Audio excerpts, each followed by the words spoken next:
जय सिया राम दोस्तों, आप देख रहे हैं सत्य पथ की खास पेशकश मानस अंश का ये नया भाग। और मानस अंश का ये भाग बहुत ही रोचक और ज्ञानवर्धक होने वाला है, क्योंकि आज के इस मानस अंश के भाग में हम कुछ नवीन चर्चा करने वाले हैं। हम एक ऐसी चर्चा करने वाले हैं जिसके विषय में सबसे कम बात की जाती है, सबसे कम कहा जाता है, सबसे कम जाना जाता है। दरअसल रामचरितमानस में कुल 7 कांड हैं और उन्हीं में से एक कांड है किष्किंधा कांड, जो सुंदर कांड के ठीक पहले आता है। सुंदर कांड के बारे में तो सब जानते हैं। सुंदर कांड का दिन प्रतिदिन भारत के तमाम घरों में पाठ होता है, पर किष्किंधा कांड के बारे में बहुत कम लोग जानते हैं, या जानते तो हैं पर किष्किंधा कांड का महत्व, किष्किंधा कांड की विशेषता के बारे में ज्यादा लोग नहीं जानते, उससे परिचित नहीं हैं। जबकि सुंदर कांड के बाद किष्किंधा कांड रामचरितमानस का एक बहुत प्रमुख कांड है।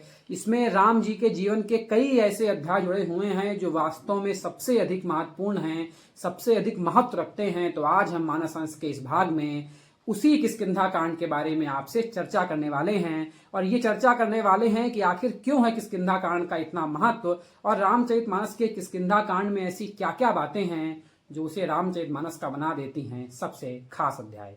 तो किष्किंधा कांड के महत्व के बारे में जानने से पहले हमें जानना होगा कि किष्किंधा कांड में आखिर किस किस विषयों की चर्चा की गई है, या भगवान राम के जीवन के वो कौन कौन से सोपान हैं जो किष्किंधा कांड में समाये हुए हैं, जो उसे अति विशिष्ट और महत्वपूर्ण बनाते हैं। दरअसल किष्किंधा कांड की शुरुआत होती है जब भगवान राम अपने भाई लक्ष्मण के साथ सीता जी के रावण के द्वारा हर लिए जाने के बाद वन वन भटक रहे हैं, और उनकी मुलाकात होती है बजरंग बली से, उनकी मुलाकात होती है हनुमान जी से।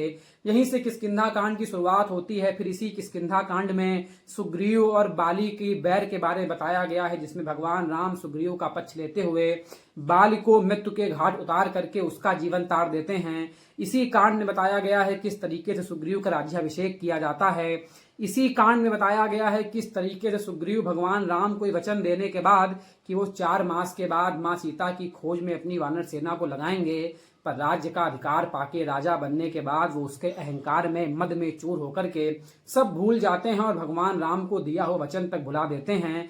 इसी कांड में बताया गया है कि सुग्रीव के भगवान राम को दिए गए वचन को भुला देने के बाद लक्ष्मण जी कितने क्रोध में भर करके उसके राजमहल की ओर जाते हैं। इसी कांड में बताया गया है किस तरीके से वानर दल अलग अलग समूहों में बट करके अलग अलग दिशाओं में माता सीता की खोज के लिए निकलते हैं। और इसी कांड में बताया गया है किस तरीके से जटायु, गिरिराज जटायु के भाई संपाति वानरों को मिलते हैं और वो देख करके बताते हैं कि माँ सीता आखिर लंका में कहाँ पर हैं। और इसी कांड के सबसे अंतिम में जामवन जी हनुमान जी की शक्तियों का आभास कराने के लिए उनको उनकी शक्तियों का ज्ञान देते हैं, जिसके बाद आगे सुंदर कांड की कहानी तो हम सब जानते ही हैं। तो किष्किंधा कांड अपने आप में काफी चीजों को समेटे हुए है। सबसे पहले तो भगवान राम और लक्ष्मण से मिलते हैं हनुमान जी, जो उनको लेके जाते हैं किष्किंधा के निर्वासित राजा सुग्रीव के पास, जो अपना दर्द बताते हैं भगवान राम को कि किस तरीके से उनके बड़े भाई ने उनकी पत्नी को हरण कर लिया, उनके राज्य को झड़प लिया, उनकी सेना का हरण कर लिया और खुद बन बैठा किष्किंधा का राजा। बाली जो अत्यंत परम बलशाली वानर राज है, जिसके पास अथाह शक्तियों का अंबार है, सुग्रीव के लिए उससे जीतना तो बिल्कुल असंभव सी बात थी। वो भगवान राम की शरण में आता है और भगवान राम न्याय करते हुए बाली का संहार कर देते हैं।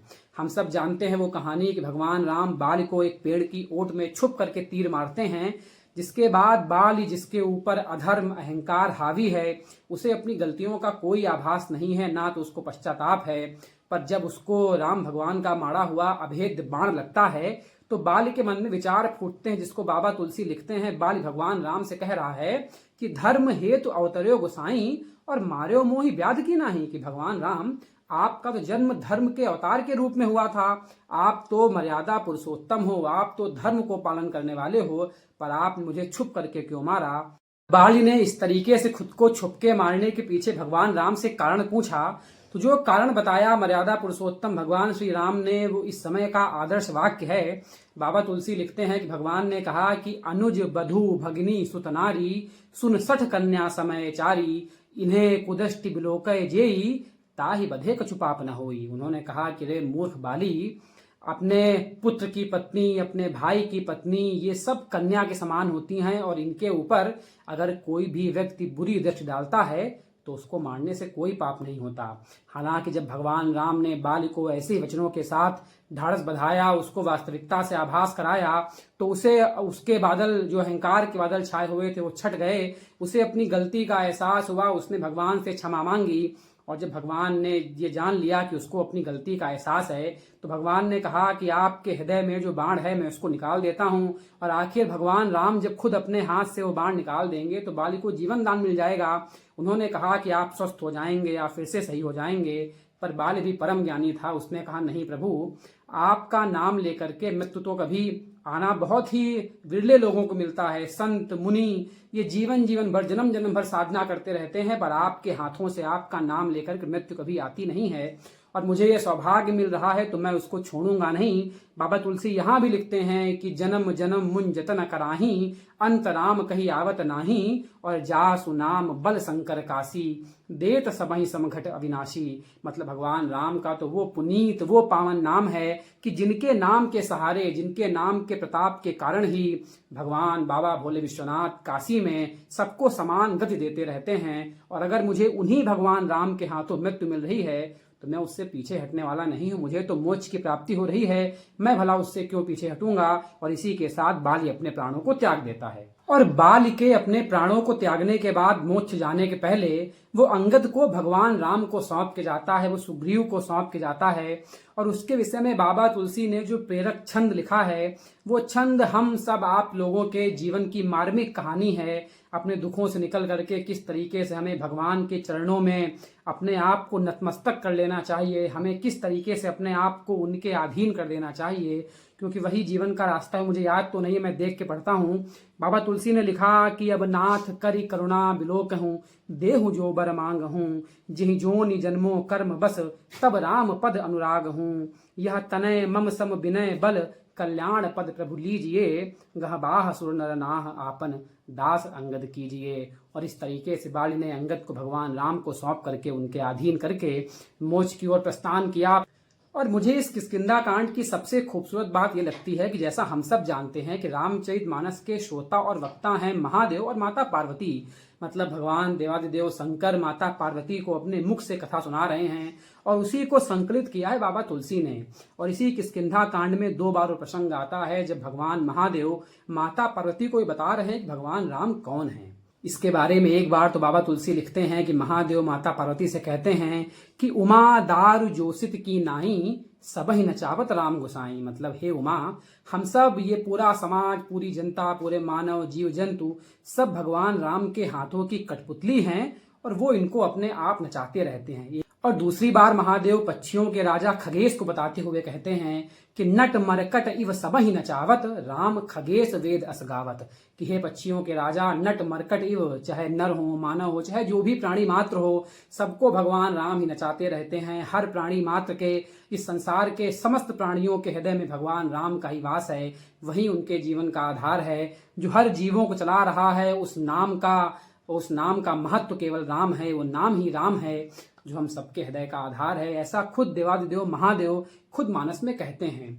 और जो अंतिम बात जो किष्किंधा कांड को महत्वपूर्ण बनाती है, क्योंकि पूरी रामचरितमानस की कहानी में राम, लक्ष्मण और सीता के बाद जो सबसे महत्वपूर्ण पात्र है वो भगवान बजरंगबली हनुमान जी का है। और हनुमान जी को लंका के उस पार जाना है, माता सीता की खोज करके लानी है, पर उनको दिए गए श्राप के द्वारा अपनी शक्तियों का आभास नहीं, वो भूल चुके हैं। और जामवंत उनको याद दिला रहे हैं। इसी कांड में वो चौपाइयां हैं कि पवन तनय बल पवन समाना, बुद्ध विवेक विज्ञान निधाना, कौन सो काज कठिन जग माही, जो नहीं होई तात तुम पाही। मतलब जामवंत जी हनुमान जी को तमाम तरीके से प्रलोभन दे रहे हैं कि तुम पवन के पुत्र हो, तुम तो सब कुछ कर सकते हो, तुम तो बल बुद्ध विद्या के दाता हो, तुम्हारे में समस्त शक्तियां समाहित हैं। पर हनुमान जी को अपनी शक्तियों का आभास नहीं होता। और ज्यों ही जामवंत जी कहते हैं कि राम काज लग तब अवतारा, सुनते ही भयो पर्वताकारा। जैसे ही जामवंत जी ने राम के काज के बारे में कहा, राम के कार्य के बारे में हनुमान जी को बताया, हनुमान जी का आकार पर्वताकार हो गया। और फिर तो हम सब जानते हैं, सुंदरकांड में पूरी कहानी है किस तरीके से लंका जाते हैं, लंका को जलाते हैं और माता सीता का पता लगा करके आते हैं। अब ऐसे हमारे संत महान ज्ञानी कहते हैं कि किष्किंधा कांड को पढ़ने का एक महत्व यह है कि अगर आप 21 दिन तक किष्किंधा कांड को लगातार पढ़ लेते हैं तो आप किसी भी शत्रु पर विजय प्राप्त कर सकते हैं, क्योंकि किष्किंधा कांड ही वो कांड है जब लंका पर चढ़ाई करने से पहले भगवान राम ने अपने युद्ध की पूरी तैयारी की थी, सीता माता की खोज की। इसीलिए ये वीरता का कांड है, ये राम के उस पराक्रम को दिखाने का कांड है जिसकी कहानी आज दुनिया गा रही है। ये हनुमान जी को बताने का कांड है, ये बाल के वध का कांड है, इसीलिए इतना महत्वपूर्ण है। हमें रामचरितमानस के चौथे कांड किष्किंधा कांड को भूलना नहीं चाहिए। इसका अपने आप में महत्व है, और अगर आपको मेरी बात पर विश्वास नहीं है तो आप अर्थ सहित रामचरितमानस के किष्किंधा कांड को एक बार पूर्णतः मनोयोग से पढ़ करके देखिए, आपको इसके महत्व का पता चल जाएगा। किष्किंधा कांड के बारे में और क्या है आपके विचार, हमें कमेंट करके बताइए। इसका नित्य प्रतिदिन पाठ करिए, भगवान राम की शरण में रहिए, क्योंकि वही आपकी जीवन नैया को पार लगाने वाले हैं। देखते रहिए सत्यपथ, लाइक करिए, शेयर करिए और सब्सक्राइब जरूर करिए। धन्यवाद। जय सिया राम।